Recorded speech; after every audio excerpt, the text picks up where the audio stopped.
Hello and welcome to the AI in Action stage. I'm sorry we're a wee bit late, but it's quite frankly because we're quite so action filled on the stage. We've got demos, we've got videos followed by demos, followed by PowerPoints.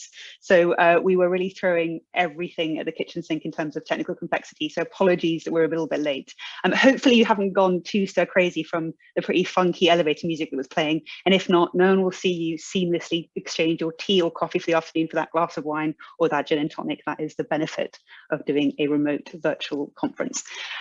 So we've got a really fantastic lineup of very diverse speakers who are going to take us through some AI in action talks. The kind of setup of this session is going to be about sort of 10-15 minutes on each presenter. We've got 3 different presenters. We're going to have some questions coming in during the presentation. So if you've got really specific questions for one of the presenters, please just pop them in the chat. We'll keep an eye on the questions and we'll make sure that we field them immediately after a presentation. If you've got kind of bigger, broader questions, or you've only thought about one slightly later down the line, if we've got time, we're going to try and all come together to have a bit of group discussion depending on what questions come up and also how the conversation evolve. So please make sure that you ask lots of questions, even though I'm aware that it's the end of the day.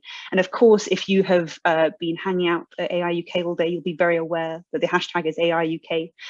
Most of the speakers are also on social media, so by all means, tweet your appreciation and interest in also what they're presenting, and that will always be much appreciated. So my name is Maxine Mackintosh. I am, for you, I'm your host for this next hour, and I'm a postdoctoral fellow at the Alan Turing Institute, the Health Foundation, and the University of Oxford. So first up, we have Professor Francesca Toni, who's Professor in Computational Logic at Imperial College London, and Emanuele Albini, who's a Research Assistant at Imperial College. And they'll be talking to us through interactive schedule explainer for radiotherapy appointments, which is a kind of really nice mixture of talking through things like resource allocation, how to do that within the health service, and also a component of explainable AI. So lots of big themes coming into that. So without further ado, I will hand over to Francesca for the first presentation. Francesca, you're on mute. We started so well. We started so badly and then we started well. I'm sorry. Thank you, Maxine, and thanks everybody for being here. So I'm going to talk about a project we have recently concluded, funded by the Royal Academy of Engineering under the Engineering X program. This is a joint collaboration between a bunch of people from Imperial College London, some from computing and some from medicine, and in particular the Division of Surgery and Cancer, but also involving collaborators from King's College London and the former colleague now at Ericsson. So the main kind of challenge we tried to address with this project and with the system that resulted from it was that of mitigating excess deaths and backlogs that we have experienced during the pandemic. And in particular, doing so by dealing with reduced availability of appointments in terms of both machines and healthcare practitioners to treat patients. And we focused in particular on cancer patients and brain cancer patients, crucially. We wanted to be able to build a system that could empower healthcare practitioners to effectively and interactively schedule appointments under dynamically changing circumstances. So the main building blocks for the system we developed was an AI methodology that we had published already at various conferences in the past. So for which we had very strong theoretical and kind of preliminary prototypical foundations. Basically, this is based on combining optimization solvers for providing good solutions to scheduling problems and a well-known technique within symbolic AI, that's computational argumentation, in a way that could allow users interactively to query, modify, and get explanations from the system. So what we had to work out to build the system we're going to demonstrate soon is what kind of optimization problem the specific setting within which we operated, which is, as I said, looking at the scheduling appointments for brain cancer patients, And we worked in collaborations with the Charing Cross Hospital in London and the neuro-oncology department there to understand what kind of optimization problem they had to solve. Then we had to understand how to map it into the kind of AI we can work with, and then build a software tool, including a web portal for supporting interactions with users. So the optimization problem is one whereby patients that are in need of a treatment, and in particular a treatment course, need to be assigned to machines for radiotherapy, and they need to be assigned to these machines within specific time slots. The time available during the COVID pandemic for the appointments was much reduced with respect to the standard. So from 8 to 17 rather than 8 to 20. We focused within the demo just to 2 machines and 1 week schedule. What we wanted to make sure is that the machines can only treat some patients, and this is based on the protocol the patients are on. So this is an important constraint that the scheduling needs to take into account. And then some machines are not available at certain time slots, and some patients cannot be scheduled at certain time slots. And maybe because they need transportation, or because it's the first time, or because they need also to have chemotherapy, and there needs to be a certain number of other constraints to be taken into account. The problem seems simple, but actually turned out to be a very complicated scheduling problem. In terms of the software we developed that we're going to demonstrate to you, we wanted to provide something efficiently and interactively in a way that supported explainable AI vision, whereby users are healthcare practitioners in this case are empowered and understand why certain recommendations are made, especially when changes are required by the changing circumstances. So we build an application whereby we have information data into a database, and we have a web interface by means of which the optimization and the explanation takes place. Without further ado, let's now move on to our demo.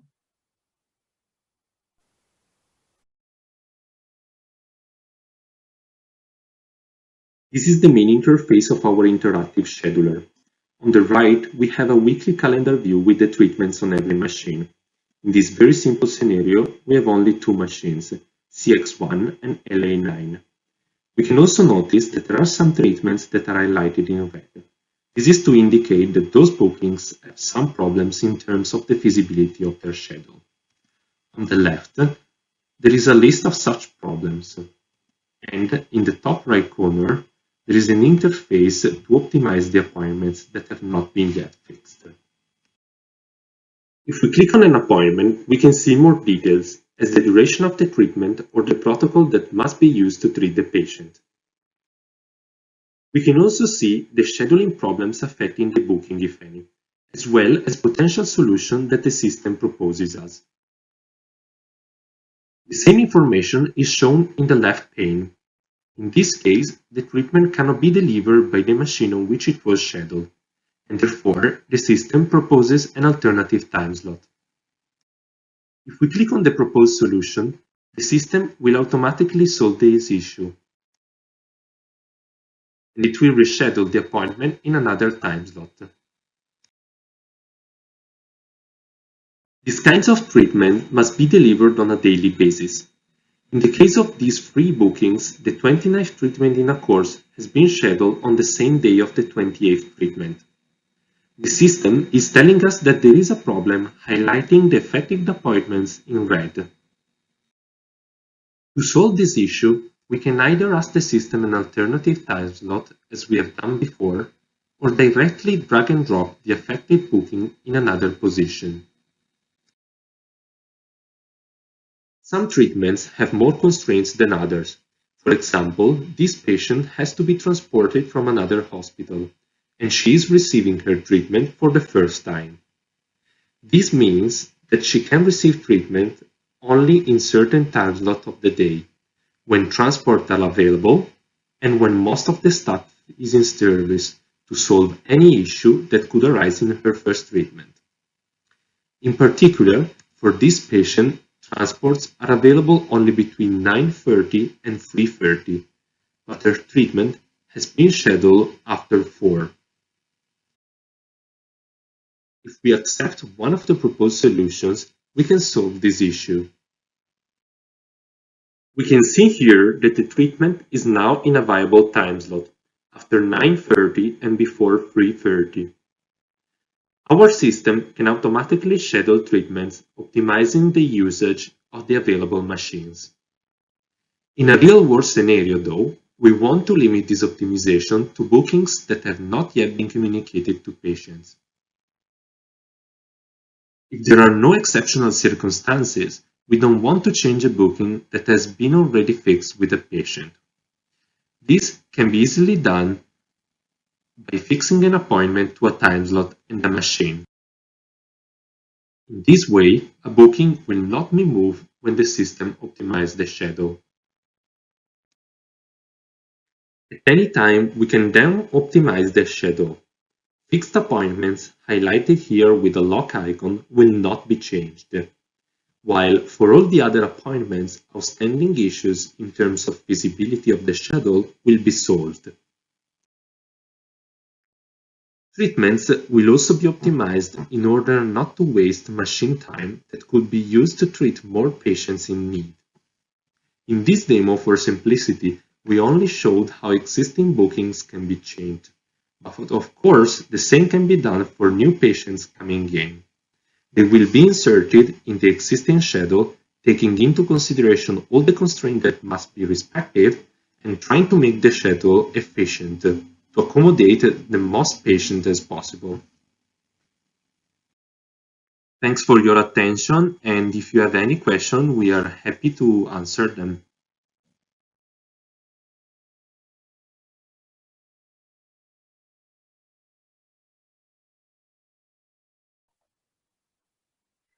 Brilliant.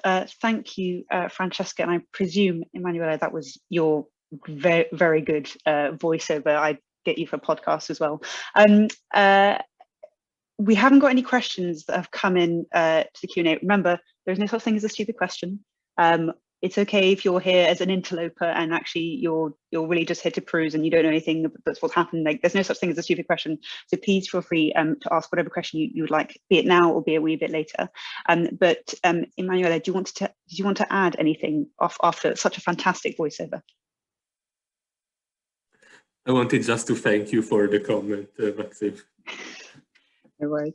Perfect. So if there are not any burning questions, we will absolutely go back to previous speakers. So if you, I know I've seen a few people online saying this looks like a super useful tool. So if you've got any follow-up questions, please go ahead. If not, we will move on to the next speaker and then circle back at the end. So thank you so much for that. So next up we have Professor Ed Keedwell, who is Professor of Artificial Intelligence at the University of Exeter, and he's going to be doing a presentation about augmented evolutionary intelligence, which combines the power of evolutionary optimization methods with human knowledge and intuition to co-create solutions for difficult optimization problems. And the two of which I believe are going to be described are water distribution network design and bin packing problems. I'm not entirely sure what bin packing problems means, but based on my addiction to online shopping during the pandemic, I'm hoping that I'll find at least something practically useful for myself. So without further ado, I will pass on to you, Ed. Go ahead. Okay, thank you very much, Maxine. Yes, hello everyone, good afternoon. Yeah, I'm going to be talking about our augmented evolutionary intelligence work that we've been doing at the University of Exeter over the past 3 or 4 years or so. Okay, so augmented evolutionary intelligence, as Maxine just said, combines human expertise and intuition with artificial intelligence techniques to find near optimal solutions to challenging problems.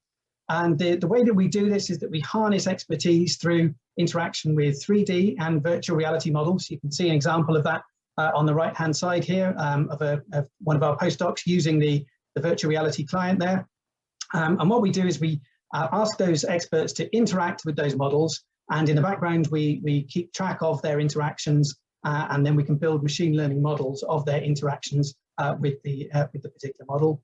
And we then embed that into optimization techniques, so state-of-the-art optimization, evolutionary computing, which then is able to optimize the network, but optimize the system, sorry, with a human element built into its evaluation, if you like. So we can go around this cycle, and I'll explain a bit more about that later on.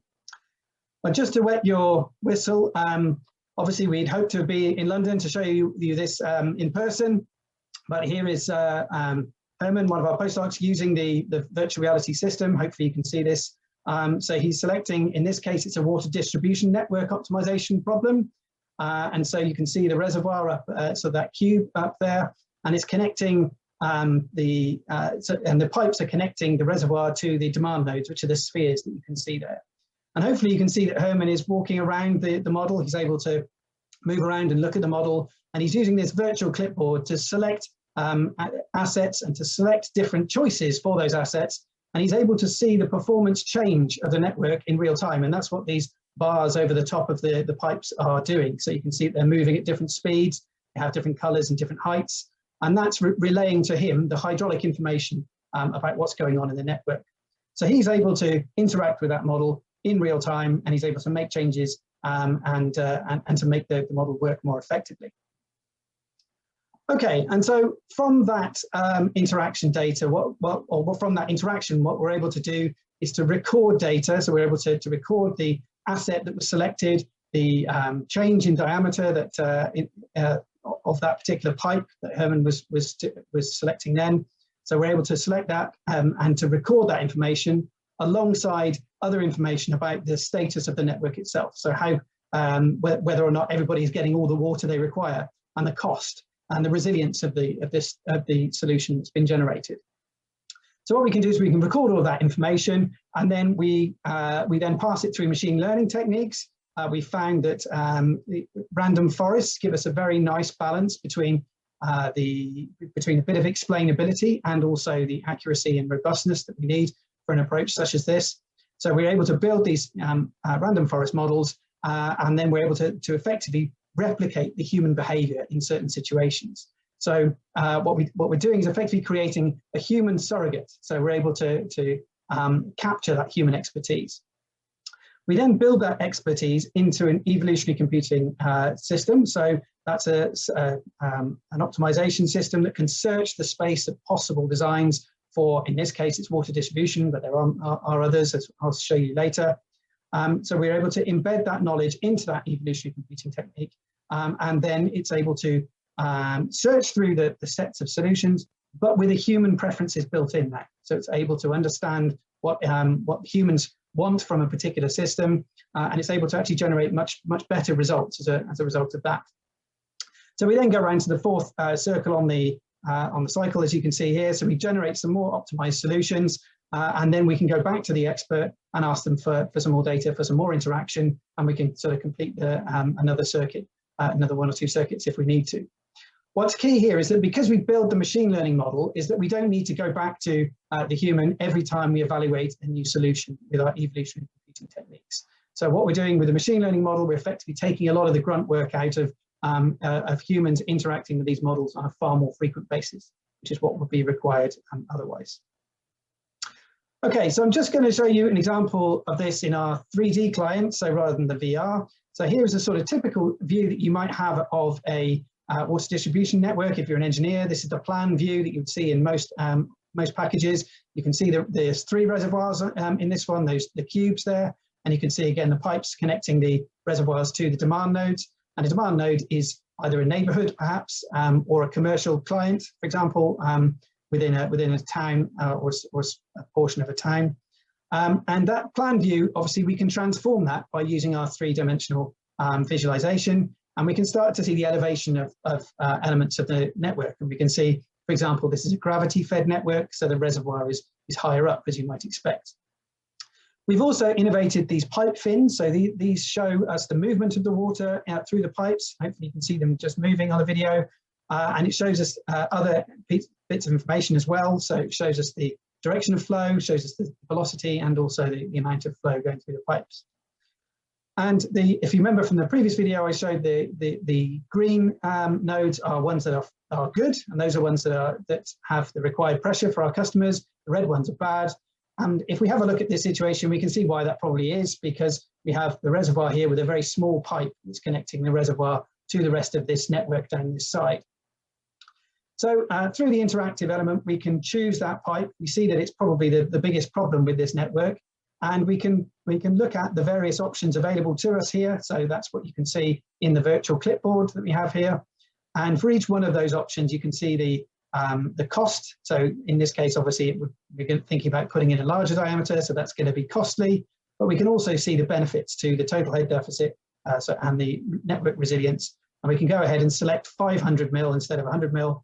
And suddenly we end up with a much better network, with a much better flowing network. You can see that all of those red nodes have turned green. So all our customers are happy. And we've now improved that solution considerably. Now, of course, we could have, the evolutionary algorithm would have eventually found that pipe through random selection of that particular asset, and potentially would have changed it to a larger diameter. But in this case, obviously, we can very quickly use human intuition to understand that. We can understand just by looking at the model that, in fact, it's that small pipe that's the problem, and we can understand much better from a human perspective how to correct that, rather than relying on the EA to do it. But what we're doing in the background is making sure that the evolutionary algorithm, by collecting this information, we're building a machine learning model which will account for any of those situations that occur in any of part of the network. So we're building up that machine learning model which will generalize that behavior and will apply it and allow the evolutionary algorithm to improve its performance. So does it work? Do humans help? Well, thankfully, yes, they do. So here's just a couple of graphs to show. So the blue and red lines here are the human-derived heuristic modified evolutionary algorithm. So we're trying to improve on the left, so we're going up on the left-hand pane there, and you can see that the performance of the algorithm improves significantly over the baseline, which is the black lines there. And this shows various different formulations of that human-derived heuristic. So we're able to show that actually we can generate much better solutions much earlier on in the optimization of these particular models.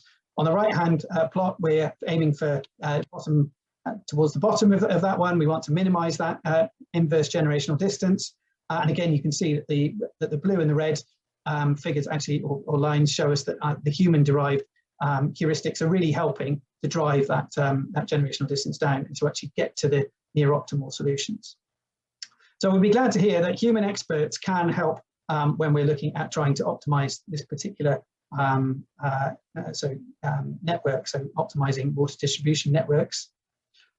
But what we can actually see that this works not just for where we have a sort of an established expertise, but also where we have a gamification of problems. So Maxine asked about bin packing. Well, this is the problem here. So this is just your sort of standard 2D bin packing problem. And what you have to do is to try and pack the bins, so that they don't exceed the weight values that you can see down here, and also the capacity. So you can see that we have several items that we need to pack into each of these boxes. And so we crowdsourced some expertise. So just people without any previous expertise of bin packing, but with obviously the intuition about how to play the game. And we were able to actually see that we're actually able to use the same system. So we're recording the interactions, we're recording the movements that people make when they're having a go at this game. And we're able to record that, use the machine learning, and embed that into an evolutionary algorithm. And you can see from the figure just down on the bottom left there, the green line is the standard mutation, and the other colored lines, the gray, the light blue, the orange, and the yellow, are where we embed some of that knowledge into the evolutionary algorithm. And you can see that just by moving those bins around, those items around, into the bins, that we're able to pack 2 bins to completion from this particular problem. So we get a really good score for that one. I've just shown obviously water distribution network optimization and bin packing, but this approach could be applied to a wide variety of other problems. So evolutionary algorithms have a good history in operational research, for example. So where we're talking about logistics problems, vehicle routing, scheduling, and timetabling, those sorts of problems, we can consider using this sort of approach, this human in the loop approach. Similarly for design, so where we have design of vehicles or components of vehicles, or simple concept design, system design, again, where we have human intuition working with that evolutionary algorithm, that powerful search and optimization approach, then we can consider that. And we've seen already the system working on a water distribution network, but we can consider other utilities as well, obviously power, oil and gas, and not just the design, which we've seen today, but also the operation of those networks as well. Okay, thank you for listening to this talk, and also to the team that were behind this work, and also to the EPSRC who funded the original project. Wonderful, thank you so much, Ed. So we've got quite a few questions that have come in, some of them from the first conversation and some of them from your presentation. So hopefully we'll have time at the end to circle back and kind of say, audience, you're asking your questions in a really nice way, even when you're asking a difficult question. So thanks for being friendly in your questions. Ed, I'm going to ask you to be really succinct, and I'm going to try and smush two quite different questions together. So I'm going to be quite I was going to be democratic, and you're all going wild with what you're upvoting. Okay. I will go for one that was popular for a lot of the presentation is, I love VR, but always find it hard to justify. Are there any quantifiable benefits over just looking at information on a screen for water flow solutions? So let's not talk about just VR, but the gamification as well. So yeah, the additional benefit of using VR for understanding and utilizing some of these tools. Yeah, I think one of the challenges is getting enough information to the expert and making it engaging enough that they want to work with the system. So that was the sort of rationale behind the virtual reality. But the questioner does have a good point, is that at the moment, in the way that we formulated it, it does deliver most of the information that you can see in the 3D version. We're thinking that particularly when you have a design problem, perhaps where there's it's a large scale design and there may be many different components to it, that it would be useful then. And equally, we're also considering aspects such as sort of haptic feedback. So whether you could sort of feel the water running through the pipes and getting a better feel for the solution. So at the moment, I would say it's kind of approximating the 3D view, but there are options, I think, for increasing the richness, if you like, of that interactive experience with VR. And so the two ones I was going to smush together that are quite closely related are some of the top voted ones. So one is why are human input and preference needed for optimization? Wouldn't the evolutionary algorithm converge to be optimal by itself? Which I think a nice adjunct to that question is, why do we think by our nature restrict ourselves to what we can do in the physical world? Okay, so for the first one, yeah, again, the questioner is right to a certain extent. Obviously, we get to a near optimal solution with evolutionary algorithms, so we can't guarantee to find the optimum. But the questioner is right in terms of the fact that the algorithm will optimize the mathematical optimality of the network. What is often the problem is trying to communicate the constraints and the preferences of humans into a mathematical formulation. So that's often a problem. So engineers at the moment will formulate their designs by using rules of thumb that they've learned over many years, and it's not always possible for them to then sit down and write that down as an equation, something like that, or a formula. So what we're able to do here is to capture their implicit knowledge, if you like, through the interaction with the 3D model.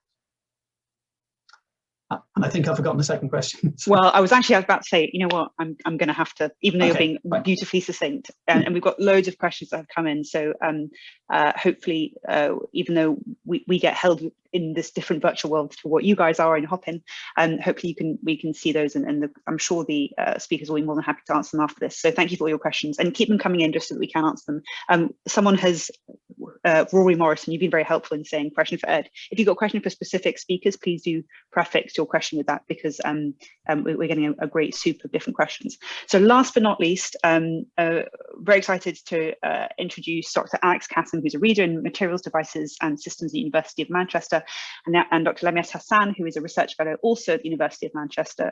And they'll be doing a presentation and demo, as you can probably see, you'll be able to see quite soon. Alex is sitting back with perspective, and he's basically 3D in this 2D world. So we've got a very exciting demo up our sleeve. So they'll be presenting about a wearable clinic for ambulatory blood pressure monitoring. So a really important thing for management of chronic kidney diseases, in fact, lots of other long-term conditions. So I will hand over now to Alex and Manius. Go ahead. Excellent. Thank you very much for that introduction and for the audience for joining us. So greeting from Manchester. I've come into my office today to do this, and we've got some physical items to go over, hopefully. So our kind of demo has a lot of similarities in some ways actually to the first presentation that we had, in that it's about kind of optimization of care. In our case, we're interested in wearable devices. And the kind of long-term continuous data that we can get out of the lab. We're also the result of an EPSRC project that finished just a month or so ago. So what I'm going to do in this demo is we're going to kind of walk you back, essentially. We're going to start off very much with the big picture and then go to the kind of actual use case that we built out during the project. And then the demo itself focuses on the patient public involvement aspect of that, how we take some of the concepts of the big picture all the way through to that kind of user co-design engagement at events like this, community festivals, science festivals, that sort of thing.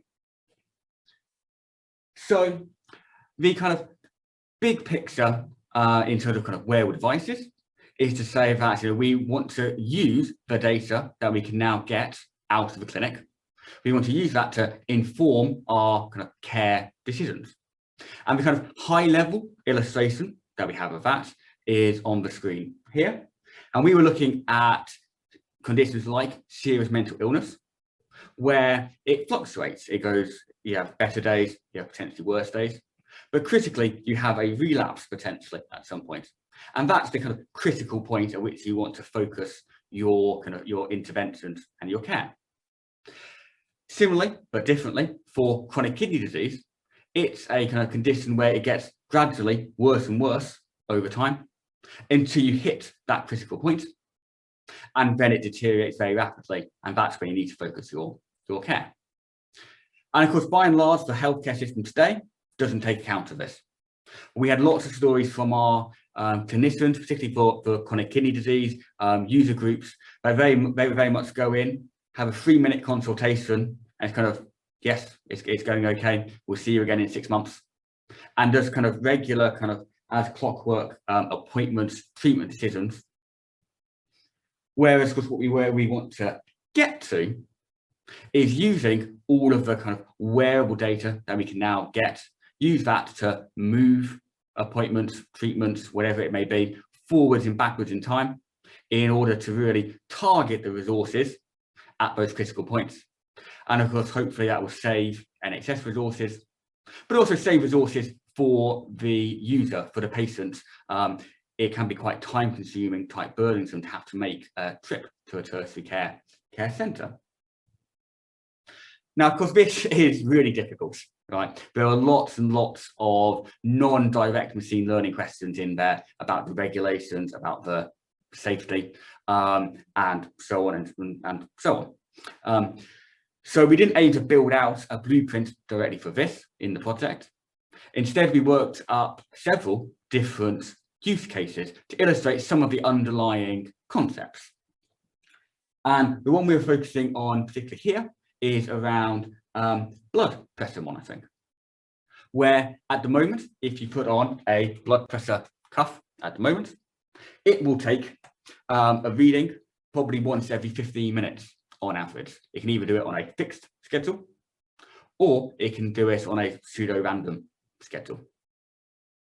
And what we said is when we kind of pair these things with guidelines that say if you're doing an in-clinic blood pressure reading, ideally you want to be sat stationary for 5 minutes before you take the blood pressure reading.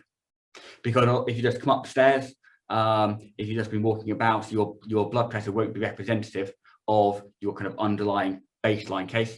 So you're asked to be stationary just for a few minutes to correct it. At home protocols, by and large, ignore that. And of course, they would take more readings. There'd be more kind of artifacts or outlier ones to try and kind of compensate for some of those. So what we wanted to look at is kind of merging these two bits together into a use case where we take activity data from a wearable device, use that with machine learning for human activity recognition to control the blood pressure cuff, to move that reading backwards in time if it's not going to be valid, to move it forwards in time potentially, with the hypothesis that we can take fewer, better quality readings, again reducing burden for the user, whilst also encapsulating some of those bigger ideas of moving data readings forwards and backwards in time. And so we've built out a system for doing that. So what's happening is my wearable device is streaming data, and I appreciate you won't be able to see this, to the mobile phone, which is running a TensorFlow Lite model in the background, classifying hopefully that I am sitting down. And then we can use that to tell us when to take readings from the blood pressure cuff. Now, that itself isn't the kind of demo that we wanted to introduce here, because the baseline there is to take a reading every 15 minutes, which doesn't quite fit into this demo slot. The kind of machine learning that we've got going in the loop here is fundamentally a CNN. So it's probably not super sexy from the machine learning point of view, certainly for kind of this audience.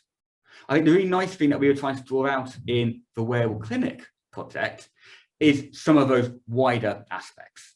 So I'm not going to go into detail in kind of this demo session, but we had an entire work stream, so we had one work stream kind of working up some of these components, a whole separate work stream looking at some of the safety aspects of having in-the-loop machine learning like this. And certainly in my head, this is a really nice demonstration of machine learning fading into the background, of it just becoming a part of in-the-loop systems that are kind of out there right now. So Ibrahim at the University of York worked this up with various kind of consultations with NHS Digital for what would the safety case for AI in the loop like this look like. What we want to draw out in terms of this mini demo is some of the kind of public involvement that we built out in this work program to really, again, capture some of those very big picture machine learning aspects, put them into the use case, but then put them into a tabletop type stand, which we could take to science fairs and similar. So with that, I'll pass over to Lamise, who's just going to say a few words about our setup here. Thank you, Alex. So as several people have highlighted today, it's really important for public trust to engage the public in discussions about putting AI into action, probably more so in healthcare. And in the Wearable Clinic, public engagement has helped us to shape our ideas and our research with the hope that ultimately we'll be developing solutions that will be more useful and acceptable as a result. So very briefly, from the beginning, we've involved public contributors with lived experience of chronic kidney disease and mental health problems as part of our team meetings. That's given us insights into care pathways. It's also encouraged us to pay attention to how we communicate, which is crucial when you're working on interdisciplinary projects. And we've written public-facing blogs and created social media-friendly videos. And once we can get back to doing face-to-face events again, we're planning these more classic tabletop public engagement activities that are suitable for science festivals or exhibitions, that are suitable for a range of audiences and families. And one of these is the wire loop game that you'll be able to see in the background with Alex there. And how it works is that you have a player using this modified version of the blood pressure sensing system, which detects whether or not the user's moving. And then we gently stress them by getting them to complete the wire loop game and finish as quickly as possible, whilst being as still as possible. So trying not to set the app off and think that they're moving in the process. So it's pitched as a fun activity to test your nerves and your blood pressure. And you probably heard a buzz there. It's purposefully intended to be bright. It's got buzzers, flashing lights, tactile. So you can imagine in an exhibition or in a context or in a festival, children might be drawn to it and they might bring along their responsible adults with them, in the hope that we can stoke some broader conversation about AI, healthcare and wearables. And Alex has also prepared some talking points as well to go alongside that. Yeah, so you could hear me feeling to do it very well there. So compared to your kind of standard wire loop game, of course, key is that underneath this is going to an Arduino. So it's not just kind of is the metal kind of conducting, but now we can have all of these things speaking to each other at the same time. And of course, you can do things like vary the difficulty. So for a child player, maybe they can make contact with it for longer before it sets off one of the lights. You can, as I say, not base it on is it actually touching, but base it on are we detecting the movement that we have in the wearable device. And then once kind of hopefully we've drawn people in, what we then have are a number of kind of prompt cards just to start a discussion. And some of these have kind of an answer that we'll be able to draw out. Others are more kind of philosophical. I put a few on the screen there. Are we still sharing the screen? Yeah, super. So if we were to imagine putting a wearable device on somebody in order to have a go at this, we would think about the ethics of doing that before kind of attending the festival. But let's take it off the table for a second. Just put the question of, we've been collecting your wearable data while doing this, and we've sold it to whoever. Sometimes I put Google in there. They're our go-to. But I imagine there's lots of Google people on the call, so it could be anybody. But how does that make them feel? Did they think about what we were going to do with the data before we kind of set up the complete system? But a technical one, if people want to go into kind of details on how does it work, but then bring out some of the safety questions. Probably if you come up to us at a science festival, you're going to assume that we've done a risk assessment, that we've got some safety data. But again, that's leading into the question of, for those larger use cases, what work are we going to do to evaluate whether it's safe? I think that's all we've got time for, Alex, but you can see they're very good talking points designed and very thought-provoking, hopefully. Yeah, super. Thank you very much. Amazing. Thank you, Lamis and Alex, for a great, very end-to-end overview of what you're working on. So there have been some fantastic questions coming in around sort of accuracy of wearables. Someone I think has found a quite good hack whereby it says that they've moved when they've just sneezed, which I think is quite a good way to cheat the number of steps you've done. But I'm really sorry that we don't actually have time to go through the questions. And I'm going to pick on Roy Ruddle's question, who's really concerned about when Matt, the comedian, is going to be speaking. So first of all, just a huge thank you to our panelists. Apologies that we were just so interactive. We couldn't get our interactivity sorted. So apologies if you started a wee bit late, but I hope you found it an engaging session. Please do follow up with all the speakers afterwards, because I know we didn't get to lots of the questions, having really bullied and encouraged you to ask as many as possible. So I'm sure they would all be happy to be reached out to after this session. So just last two things from me. One is I just want you to make you aware that there are still places in the Data Science X Biomedical Science Summer School, which is a partnership between the Crick and the Turing. And because it's virtual, there are many more places available to students. So just look up Data Science X Biomedical Science Summer School for more details. And Roy and others who are also concerned, never fear. Matt Parker is starting in a few minutes on the Enigma stage. He is a stand-up mathematician, which I presume is a combination of a stand-up comedian and a sort of crouching, sitting mathematician, but I presume that Matt will be making us laugh, who's put together a unique set for the AIUK audience. So if you haven't already moved seamlessly from your tea to wine, now is a very good time. But a huge virtual round of applause to our speakers, and enjoy the rest of your evening. And we look forward to seeing you tomorrow at the next day of AIUK. Many thanks.